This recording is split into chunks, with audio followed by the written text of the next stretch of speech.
하나님의 말씀 베드로후서 3장 1절과 2절입니다. 제가 봉독해 드리겠습니다. 사랑하는 자들아, 내가 이제 이 둘째 편지를 너희에게 쓰노니 이 두 편지로 너희의 진실한 마음을 일깨워 생각나게 하여 곧 거룩한 선지자들이 예언한 말씀과 주 되신 구주께서 너희의 사도들로 말미암아 명하신 것을 기억하게 하려 하노라. 아멘. 자리에 앉으십시오.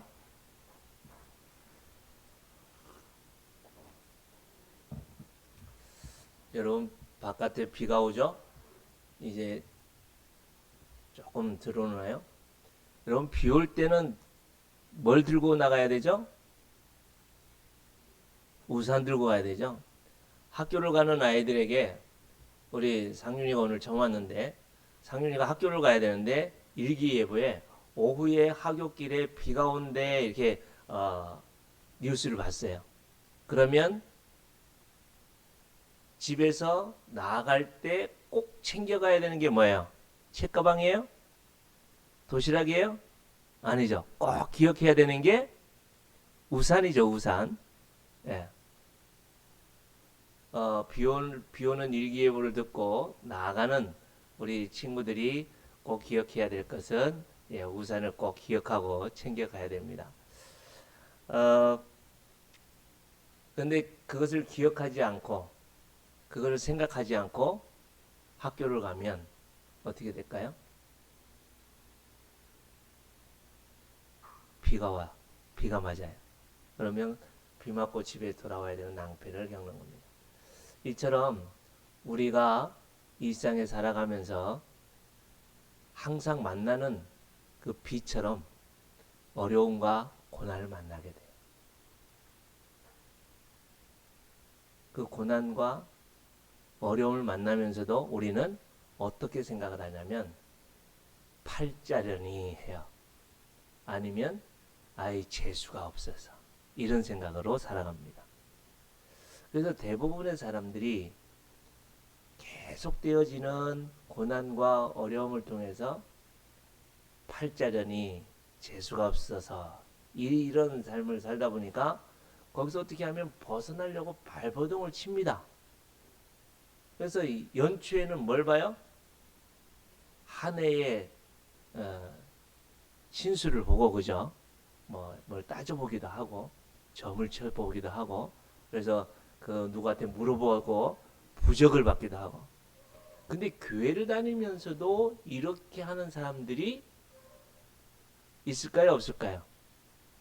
이런 사람들이 있어요. 교회 다니면서도 우리가 힘들고 어려우면 우리가 꼭 생각해야 될 게 뭐냐면 내가 뭘 준비를 안 해서 내가 이 고난과 어려움을 통해서 꼭 기억해야 될 게 뭐가 있다라는 것을 기억하지 않으면 항상 당하면서도 교회 다니면서도 예수님 믿으면서도 하나님의 자녀이면서도 우리는 재수 없어서 내가 교회를 이번 주에 안 가서 예배를 안 드려서 또 11조를 안 해서 막 이런 것 가지고 우리가 생각할 수 있는데 아닙니다. 꼭 오늘 말씀을 통해서 특히 이 베드로 후서를 통해서 우리에게 하시고자 하는 말씀은 뭐냐면 너희들이 고난과 어려움을 당하는 이유는 어디에 있다? 어디에 있다고 말씀하냐면 1절과 2절 말씀에는 하나님의 말씀에서 떠나 있으면 우리는 망한다. 여러분 운전을 할 때에도 항상 운전자가 기억해야 될 건 뭐냐면 이정표죠. 앞에 딱딱 서 있는 이 도로는 60km입니다. 또 학교가 있는 근처에는 이 길은 30km 안에서만 운전해야 됩니다. 이런 표시가 달려 있어요. 그것을 어기면 어떻게 해요? 벌칙금이 나와요. 이것처럼 우리가 살아가는 이 세상에 대해서 계속해서 이정표가 있고 안내가 있고 사람에게 있어서 어떻게 살아야 되고 그 설명되어져 있는 책이 있는데 그게 뭘까요? 팔만대장경일까요? 아니면 도덕책일까요? 아니면 소크라테스나 이 철학자들이 만든 그런 철학자의 그 책일까요? 가만히 한번 보세요. 이 세상의 시작은 어떻게 되어졌고, 또한 이 세상은 어떻게 운행되어지고 있고, 또 이 세상의 이 사람들은 어떻게 해서 만들어졌고, 그 사람들은 어떻게 해서 이 세상에서 살아가게 되어질 것이고, 이 세상의 끝은 결국에는 어떻게 될 것이다. 그것을 설명해 주고 있는 그 이정표가 뭐냐 그게. 단 하나밖에 없어요. 그게 뭐라고요? 그게 바로 이 성경책. 그래서 성경책은 다른 책이 아닙니다. 윤리나 도덕을, 철학 이것을 이야기하는 게 아니라 성경책은 하나님께서 이 세상에 창조하신 모든 만물들의 사용 설명서입니다. 한번 따라 하실까요? 성경은 사용 설명서입니다. 이 성경은 이 세상을 만들고 이 세상을 어떻게 운행하실 거다라는 것을 기록하고 있는 사용 설명서인데, 이 사용 설명서대로 안 하면 고장납니다. 사용 설명서를 안 하고 엉뚱한 다른 방법으로 모든 것을 사용하면 고장납니다. 이처럼 우리의 인생이 고장나는 이유가 바로 거기에 있는 거예요. 그래서 성경에서 우리 사람들이 고장났다고 하는 이유는 뭐예요? 사람이 고장난 그 근원은 뭐라고 말씀하고 있냐면, 오늘 말씀은 읽지 않았습니다만 오늘 본문은 베드로후서 3장 1절에서 7절까지가 오늘의 본문입니다. 그래서 이 말씀에 보면 3절에 보니까, 먼저 이것을 알지니 말세에 조롱하는 자들이 와서 누구의 정욕을 따라서요? 자기의 정욕을 따라서. 여기서 자기라는 것은 나 자신의 정욕을 따라서. 한마디로 성경에서 우리 사람들이 고장난, 쉽게 말하면 사람들이 병이 들고 사람들에게 있어서 죽음이 왔고 사람들에게 있어서 계속되어지는 갈등이 있고 사람들이 이 세상에서 힘들고 어려운 일들이 벌어진 그 근원은 어디에 있냐면, 나 자신이 하나님이 되려고 하는 것. 예. 그래서 하나님이 이 세상을 창조하셨고 하나님이 이 세상을 지금도 창조하시고 던져놓은 것이 아니라 이 세상을 지금도 운행하고 계십니다. 그런데 이 세상을 창조하신 그 하나님을 떠나서 내가 하나님이 된 양, 내가 내 인생과 내 자녀들과 내 사업과 내 삶을, 내 계획을, 내 뜻을 이루기 위해서 살아가면 그것이 바로 뭐라고요? 사용 설명서대로 살지 않아서 벌어지는 우리 사람들이 만나는 고난과 어려움이라는 거예요. 실제적으로 지금 우리가 만난 이 코로나의 이 상황들도 가만히 면면히 따져보십시오. 코로나가 왜 왔어요? 이것이 바로 사람들의 죄악 때문입니다. 사람들의 그 누구에게서인지는 모르지만 이전에도 제가 말씀을 드렸죠. 이 사람들이 이 자연 만물들에 대해서 점점 욕심을 부리고 더 많이 가지려고 하고 더 풍요를 누리려고 하고 더 편한 것을 누리려고 하다 보니까 자연들을 파괴하는 거예요. 그러니까 이 자연 속에 있어야만 하는, 이게 박쥐에서 왔다고 하는데 정확한지 모르겠어요. 하여튼 박쥐 속에 있었던 그 바이러스가 왜 사람에게 오느냐는 거예요. 더 이상 갈 데가 없는 거예요. 박쥐 속에 있는 바이러스가. 그러다 보니까 사람들에게 오는 거죠. 최근 들어서 어느 초등학교에 이 소만한 멧돼지가 막 휘젓고 다녔던 영상을 보셨죠? 왜 멧돼지가 산에 있어야 되는데 그 멧돼지가 왜 이 사회에 내려와서 난리를 칠까요? 갈 데가 없는 거예요, 멧돼지들이. 이처럼 이 모든 것의 근원은 사람들의 정욕, 사람들이 더 큰 것, 더 많은 것을 가지려고 하는 그 죄악 때문이다 라고 말씀하고 있어요. 그것을 창세기에서는 뭐라고 말씀하냐면 창세기 3장에 너가 그것을 먹는 날에는 뭐가 된다고요? 하나님이 된다. 가만히 보십시오. 내가 누구를 미워하고 내가 무엇에 대해서 걱정하고 내가 무엇에 대해서 두려움에 사로잡히는 이유는 뭐냐면 내가 그 문제를 내가 해결하려고 할 때에는 두려움에 사로잡힐 수밖에 없습니다. 학교에서 친구가 나를 괴롭혀요. 친구가 나를 힘들게 해요. 친구들이 나를 왕따를 시켜요. 그럼 얼마나 힘들겠어요, 그 삶이. 내가 어떻게 해결할 수 없어요. 그럼 어떻게 해야 될까요? 가장 먼저 부모님하고 의논을 해야 되겠죠. 가장 먼저 가족들하고 의논을 해야 되겠죠. 그리고 거기서 이겨나갈 수 있고 헤쳐나갈 수 있는 길들을 하나하나 열어가야 되겠죠. 근데 대부분의 친구들이 내가 뭔가 해결하려고 하다 보니까 더 큰 위협이 오고 해결할 수 없으니까 그 왕따를 당해서 아주 힘든 나날들을 보낼 수밖에 없습니다. 아이들만 그런가요? 우리 자신들도 마찬가지입니다.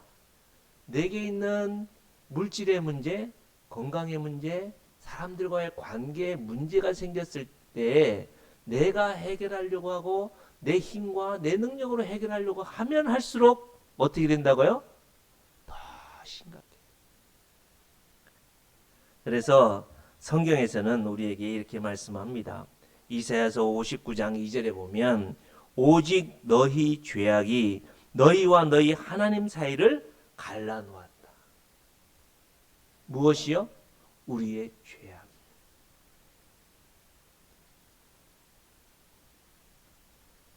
아주 어린 우리 모주가 힘들고 어려우면 돈이 필요하면 또 힘이 모자라면 누구에게요? 엄마에게, 아빠에게 도움을 구하면 저 어린아이들은 충분히 행복할 수 있고 충분히 모든 문제를 극복할 수 있습니다. 그런데 아빠도 믿고 엄마도 못 믿겠고 그냥 내가 해야 되겠다. 내가 뭐 먹고 사는데 헤쳐나가다 그래서 내가 그것이 뭐라고요? 내가 라고 하는 것이 죄라고요. 그 죄악이 내가 뭔가를 해야 되겠다고 하는 그 죄악이 엄마와 나와의 관계를 끊어놓았다. 하나님과 나와의 관계에 있어서도 내가 뭔가를 해야 되겠다고 하는 그 죄악이 하나님과 나와의 관계를 갈라놓았다. 그래서 우리에게 뭐예요? 하나님의 그 크신 은혜와 사랑을 우리가 맛볼 수도 없고 하나님의 도움을 얻을 수도 없는 우리가 되었다라는 것을 말씀하고 있습니다. 여러분, 예수 믿고 구원받은 우리들, 사실 저는 두렵습니다. 저는 정말 그 하나님의 그 능력과 지혜가 얼마나 크신지 사실 오늘 이 예배를 들어오면서도 되게 막 두려운 거예요. 왜요? 우리 기도팀들은 아실 거예요. 제가 무엇을 기도 제목을 가졌죠? 2주 전이에요. 하나님과 함께 우리가 기도하기를 원해서 제가 기도 제목을 내놨어요. 그 하나님이 어떻게 인도하시고 그 하나님이 어떻게 응답하시는지 지금 같이 기도했던 분들은 눈으로 목도하고 있을 겁니다. 분명한 것은 우리 창조주 하나님은 지금 이 순간에도 이 자리에 계십니다. 창조주 하나님은 지금도 내가 보이지 않는다 해서 없는 게 아니라 우리 가운데 그 하나님은 임재하고 계십니다. 그 하나님은 나의 작은 신음에도 응답하고 계십니다. 그런데 우리가 염려하고 두려워하고 공포하고 걱정하고 근심하는 이유가 어디에 있느냐? 어디에 있다고요? 내가 그 문제를 해결하려고 할 때, 내가 하려고 할 때. 그러나 하나님은 우리에게 오늘 말씀합니다. 야, 내가 너에게 다시 하나님께서는 이 베드로 사도를 통해서 우리에게 이 시간에 다시 한번 말씀합니다. 1절에 뭐라고 말씀하냐면 내가 이 두 번째 편지를 너희에게 쓰는데 이 두 편지로 너희의 진실한 마음을 일깨워. 진실한 마음이라는 건 뭘 진실한 마음이라는 걸까요? 뭐가 진실하다는 거예요? 이게 여러분 윤리와 도덕적인 개념이 아닌 거예요. 이 말씀의 뜻은 뭐냐면 정확한 언어는 뭐냐면 태양빛의 심판을 받는다는 뜻입니다.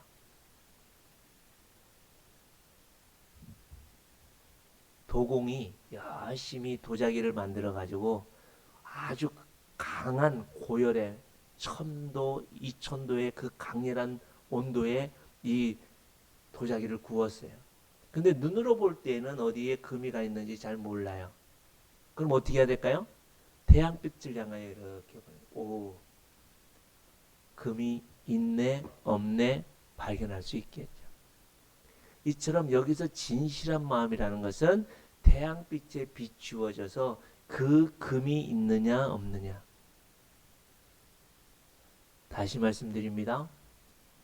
하나님과 나 사이에 금이 있느냐 없느냐 이것을 하나님은 보고 계신다는 거야. 이것은 이 자리에 연세가 많든지 나이가 적든지 상관없이 하나님은 항상 우리에게 무엇을 지금도 계속해서 들여다보고 있냐면 너 나 믿냐? 너 나 믿냐? 그거야. 여러분 하나님 믿으십니까? 우리가 하나님을 믿는데 하나님과 나 사이에 그 무엇이 있느냐 없느냐는 거예요.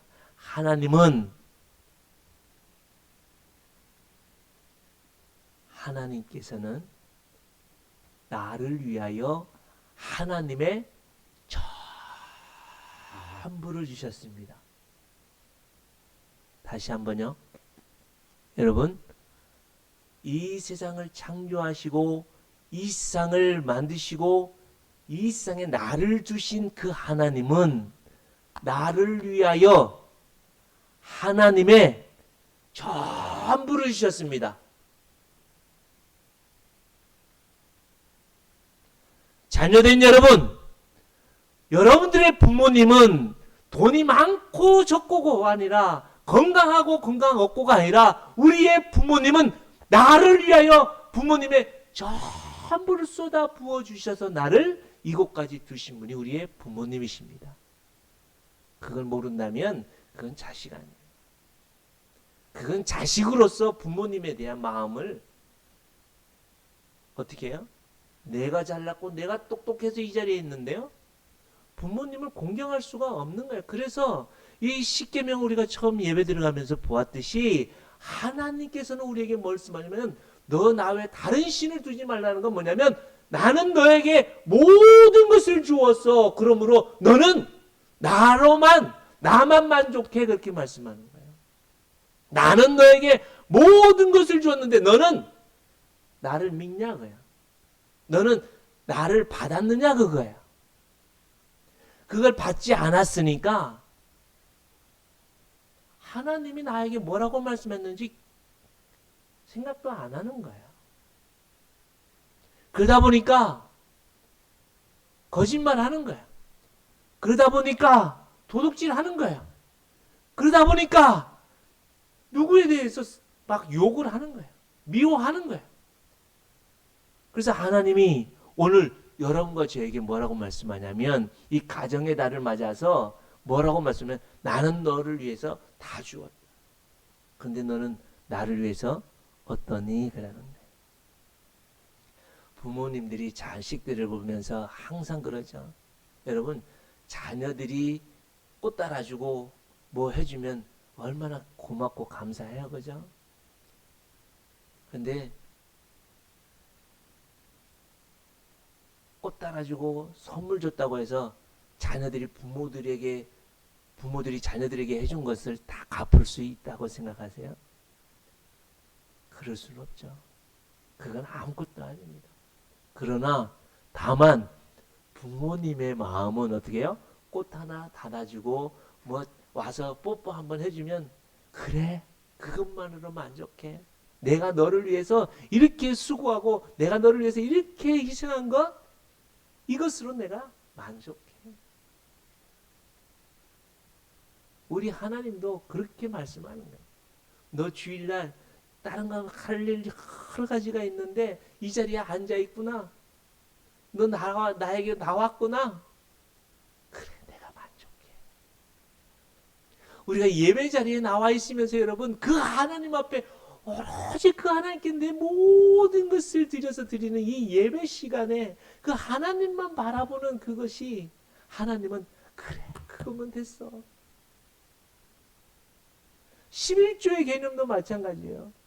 우리가 하나님 앞에 다 드려야 되지만 10개 중에 1개만 드리면서도 하나님 고마워요 감사해요.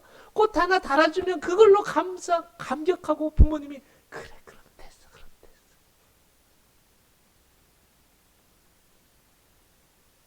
그런데 자녀들이 꽃 하나 달아줬으니까 이제 나머지는 내가 다 했어.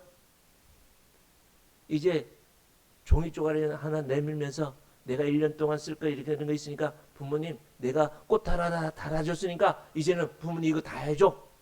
이러면서 요구한다면 그것이 바른 자녀의 모습일까요? 나는 주일날 예배를 드렸기 때문에 11조를 드렸기 때문에 하나님 내가 이제는 이런 계획들이 있고 이런 거 있으니까 하나님 다 해주세요. 이런 마음이라면 그게 바른 마음이겠느냐라는 거예요. 자기의 정욕. 그래서 이 자기의 정욕에 사로잡힌 이 사람들은 어떻게 한다고요? 조롱한다. 조롱. 하나님께서 말씀하시는 그 말씀을 조롱하는 거예요.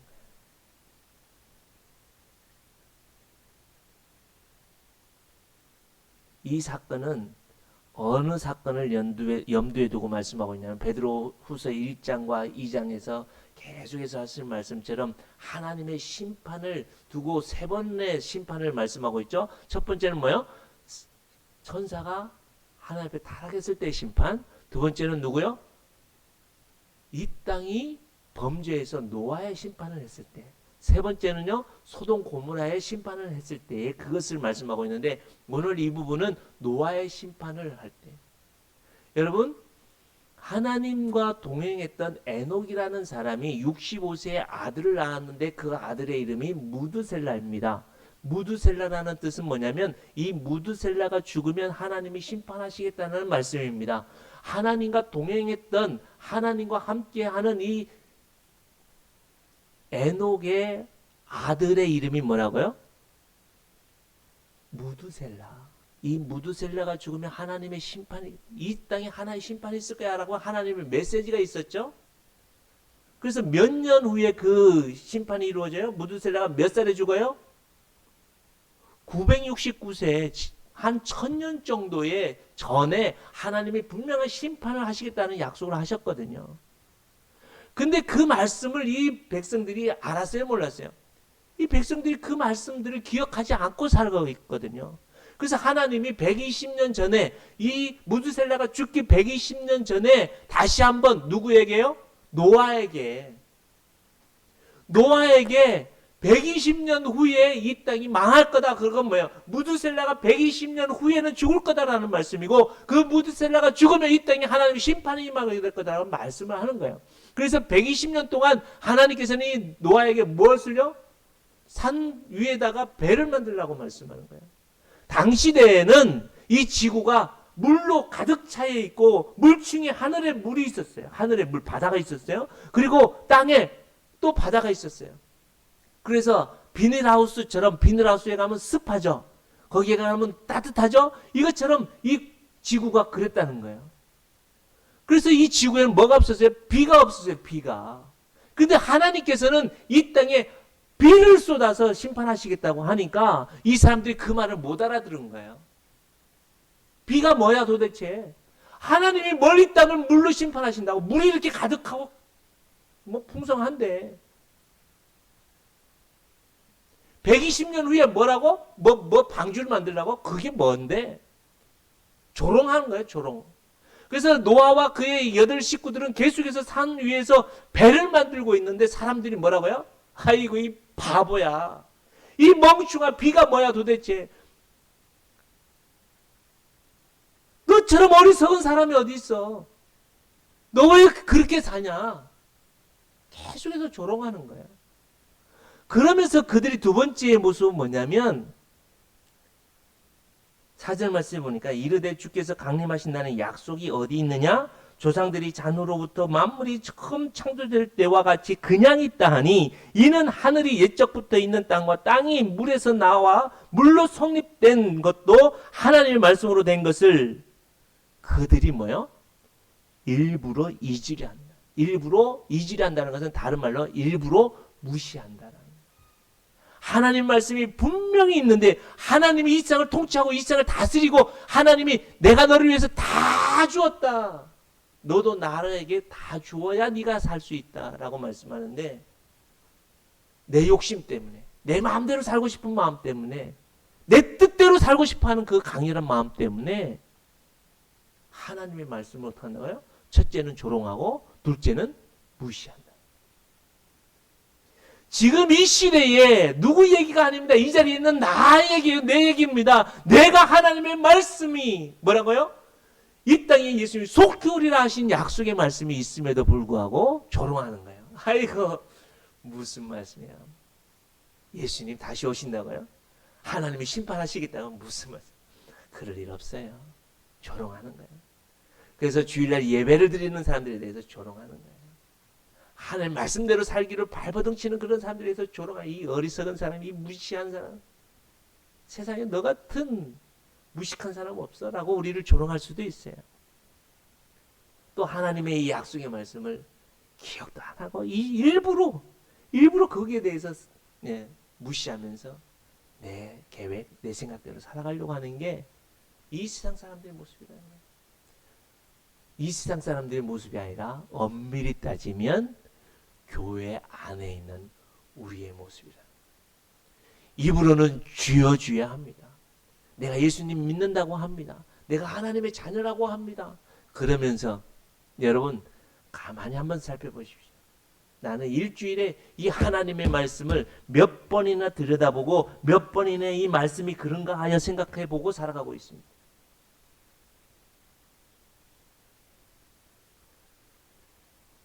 정말 저 중고등학교 때는 한참 그때는 큐티라는 것 이게 붐이 있었어요. 그래서 우리 SFC에는 날마다 주니까 지금도 나옵니다만 날주 해가지고 막 나오고요. 기도원에서도 뭐 그 말씀이라는 게 나오고요. 계속해서 그때 사람들은 매일마다 말씀 조금이라도 읽고 묵상하고 그 말씀을 적용하려고 살았던 시대에 있었어요. 그러나 지금의 시대에는 어른이나 어린아이나 교회 안에 뭐가 사라졌어요? 하나님의 이 말씀이 사라졌어요. 특히 주일날 주신 이 말씀에 대해서 여러분 얼마나 그 말씀 붙들고 살아가고 있습니까? 주일날 들었던 말씀은 그냥 그것으로 끝이고 이 문을 나서면 그 말씀이 어디 간 것이 없고 내가 살았던 분주하게 살았던 내 목표했던 그것이 우선이 되어서 우리가 살아가고 있지 않습니까? 그래서 하나님은 여러분과 저에게 뭐라고 말씀하세요? 우리의 진실한 마음을 일깨운다. 다시 회복하기 원한다. 들치워내기 원한다. 하나님께서는 지금도 여러분과 저에게 뭐라고 말씀하냐면 레위기서를 통해서 우리에게 말씀하는 건 뭐냐면 한번 따라 하실까요? 내가 거룩하니 너희도 거룩하라. 하나님께서는 이 마지막 때를 당한 이때에 우리에게 진실한 마음을 일깨워서 내가 거룩하니 너희도 거룩하라 이렇게 말씀하는데, 거룩이라는 게 뭐예요? 거룩이라는 거는요, 우리의 행위가 아닙니다. 내가 착하게 살고 내가 누구와 구별되는 그런 삶이 아닙니다. 거룩은 관계에서 오는 말씀입니다. 거룩. 초대에도 말씀을 드렸듯이 거룩이라는 것은 너와 나 사이에 아무것도 낀 것이 없이 아주 순도 100%, 뭐라고요? 순도 100% 내가 너만을 사랑해. 이게 특히 이 부부주의를 맡고 있는 이런 때에 부부 사이에도 그 마음이에요. 여러분, 부부 사이에 그런 마음으로 살아야 되지 않겠습니까? 혹여나 이 가운데에 남편에 대해서, 아내에 대해서, 아우 저 빨리 죽었으면, 저 사람 아니라 내 이 사람만 살았으면, 이런 마음을 요만큼이라도 가지고 있으면 그것이 뭐라고요? 그게 음란이라는 거예요. 그게 성경에서 이야기하고 있는 하나님과 나 사이에 다른 우상을 끼고 살아가는 그 음행이라는 거예요.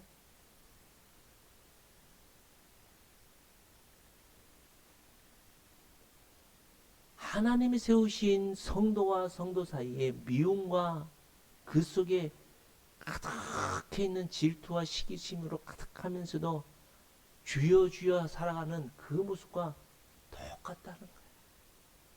그것을 이 시간에 뭐예요?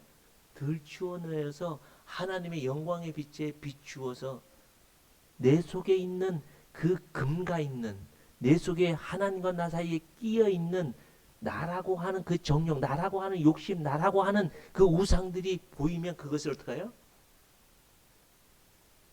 비워내라는 거예요. 그래서 어제 몇 분에게 보내드렸는데 오늘 공동체 그 카톡방에 올려드리겠습니다. 시선이라고 하는 찬양이 있어요. 시선.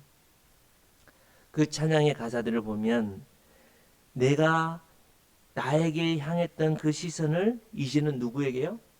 예수님을 향하여. 그래서 영광의 빛으로 판단되어져 있는 그 빛을 향하여 시선을 바라보게 되어질 때에 보여지는 나의 죄와 내 세상에 끼어 있는 그런 연약함들이 보여진다면 우리가 예배 초에 했던 뭐요? 회개를 하라는 말씀. 돌이키라는 거예요. 다시 나를 향하여 시선을, 세상에 대한 시선을, 물질에 대한, 성공에 대한, 이 세상에 대한 시선을 돌려서 누구를 향하여? 하나님을 향하여 시선을 돌리라는 말씀입니다. 하나님을 향하여 시선을 돌리라는 것은 여러분, 눈에 안 보이는 하나님을 어떻게 볼 거예요? 손에 안 잡히는 그 하나님을 어떻게 볼 거예요? 그러나 그 하나님은 우리에게 주신 게 있어요. 그게 뭐예요? 성경 말씀이라는 거예요. 성경 말씀. 이만큼 중요한 게 이 성경 말씀인데 우리의 삶에 이 성경은 간 것이 없고, 뭐가요? 핸드폰, 게임, 세상의 뉴스, 유튜브, 쾌락적이고 더러운 것이 우리에게 가득 차 있으면서도 내가 뭘 하기로 원해요? 천국 가려고 해요. 여러분, 다시 말씀드립니다. 죽어서 천국 가려고 하지 마십시오. 이 땅에서 예수님을 만나고 이 땅에서 하나님의 영광의 빛을 향하여 바라보고 내 속에 하나님과 나 사이에 끼어 있는 그 모든 것을 제거하면 그곳이 천국입니다. 그래서 내 주 예수 모신 곳이, 그곳이 천국입니다. 그럴 때에 그 어떤 환난과 고난도 능히 이길 수 있습니다. 그렇기 때문에 사도 베드로는 지금 이 말씀을 하고 있는 거예요. 베드로의 이 고백을, 베드로가 이 고백을 하고 있는 그 이 역사적인 상황을 우리가 잠시 마무리를 하고 말씀을 드리는데요. 누가복음 22장에 보면 이 베드로는 어떤 삶이었어요? 그 22장 이전의 베드로의 삶은 어떤 삶이었어요? 예수님이 불렀을 때, 내가 예수님의 제자야. 그래서 이제는 예수님의 제자가 되어서 이제는 막 어떻게 해요? 이제는 내가 예수님의 제자로서 세상에서 이제는 열심히 해야 되고 순종해야지. 예수님 말씀 열심히 따라야 되지. 그래서 얼마나 열심히 했는지 모릅니다.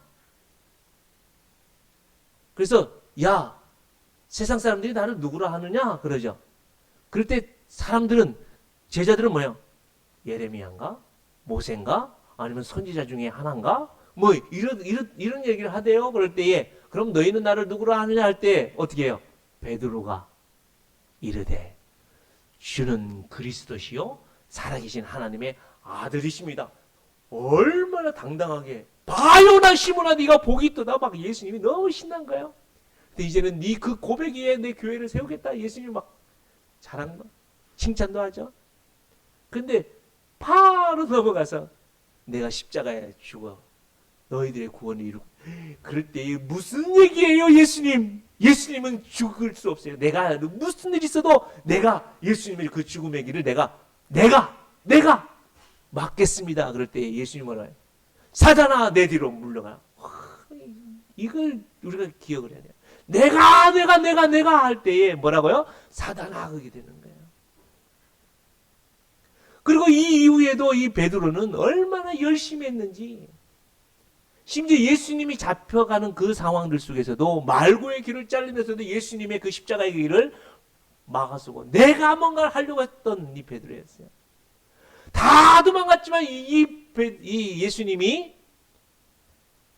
대제사장의 집에 잡혀갔을 그 상황 속에서도 살짝 예수님 곁을 지켰고 예수님을 따라갔던 사람이 누구라고요? 베드로였다. 그럴 때에 작은 여자애가 당신도 저 갈릴리 사람과 함께 있었던 사람 아니요? 저 예수님과 함께 있었던 사람 아니요? 할 때에 3번이나 부정을 하는데 어떻게 부정해요? 저주까지 합니다. 저 인간은 당연히 죽어야 되는 인간이요. 저 인간은 나와 전혀 상관없는 인간이요. 라고 할 수 있을 정도로 아주 예수님에 대해서 강하게 저주까지 하며 부정했던 사람이 베드로였어요.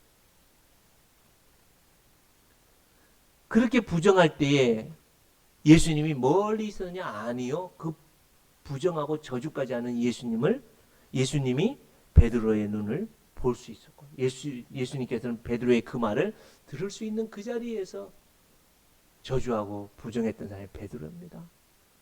그렇게 3번을 부정할 때 어떤 일이 있었어요? 꼭기요 하고 닭이 울었어요. 그래서 예수님이 네가 닭이 3번 울기 전에 나를 3번 부인하리라 하신 예수님의 그 말씀이 어떻게 되었어요? 기억났어요.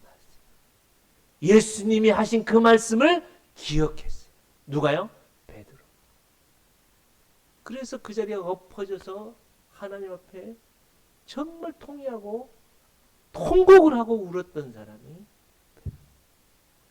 그래서 이 베드로는 그 시간부터는 가만히 베드로의 삶을 돌아보니까 앞장선 게 없어요. 자기가 뭔가 막 하려고 뭐 했어요? 낙향을 했어요. 자기 집으로 돌아가서 나는 이제 모든 것을 할 수 없어. 나는 이제 하나님의 일을 나는 감당할 수 없어.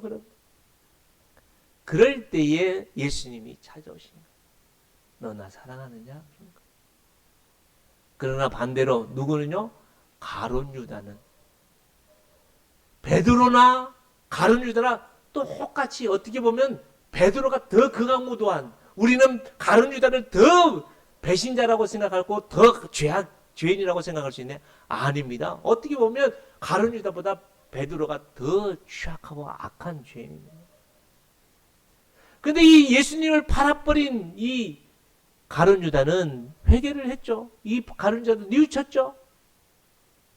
정말 내가 왜 그랬을까? 그래서 받았던 그 은화를 다시 가야바에게 던지면서 내가 잘못했어. 그러나 분명히 기억하십시오. 가룟 유다는 어떻게 했어요? 예수님이 하신 그 말씀을 기억하지 않았어요. 예수님이 3년 동안이나 그렇게 가르쳤고 그렇게 하신 말씀이 이 가룟 유다에게는 기억나지 않았어요. 그래서 결국에는 가룟 유다는 목을 메고 창자가 터져서 죽습니다. 지금 이 순간에 여러분이나 저나 똑같은 베드로나 가룟 유다나 똑같은 죄악, 그것보다는 죄악으로 가득 차 있는 게 누구라고요? 나라고. 저렇게 이쁜 모주도 하나님 앞에 강무도한 죄인이요. 추악한 죄인이에요. 참 안 맞죠? 이 목사는 추악한 죄인이에요. 이러면 조금 어울리는데 저 이쁜 모주가 뭘 그렇게 추악한 죄인이에요. 그런데 틀린 말이 아니에요. 추악한 죄인이에요. 그렇기 때문에 그 죄인이 무엇을 기억해야 산다? 하나님의 말씀을 기억해야만 살 수 있습니다. 하나님의 말씀을 기억해야만 어떤 환난과 고난도 이길 수 있습니다. 하나님과 나 사이에는 그 큰 바다가 있을 수 있는 죄악이지만 하나님과 나 사이에 예수 그리스도를 통해서 주신 말씀을 하나님이 주셨기 때문에 우리가 그 말씀을 기억하느냐 기억하지 않느냐에 따라서 사느냐 죽느냐가 결정되어져 있습니다. 꼭 기억할 수 있길 바랍니다. 하나님의 말씀을 기억하며 살 수 있길 축복합니다. 하나님의 말씀을 기억하기 위해서는 어떻게 해야 된다고요, 우주야? 단 한 구절이라도 하나님의 말씀을 매일매일 먹어야 된다. 매 순간순간마다 밥을 꾸역꾸역 먹는 돼지 같은 인생을 살아가는 나지만 하나님의 말씀을 먹지 않고 살아가면 그게 처먹는 거였지. 그게 뭐겠어? 그게 돼지죠.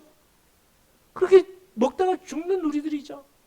그러니까 계속해서 하나님의 말씀을 조롱하고 하나님의 말씀대로 살아가는 것을 조롱하면서 염려하고 걱정하고 미워하고 질투하고 원망하고 불평하면서 살아가는 지옥의 권세에서 살아가는 그 돼지 같은 그런 인생을 살아가는 우리들이 거기서 건진바되어서 우리는 하나님의 자녀들이 되었다는 거 아닙니까?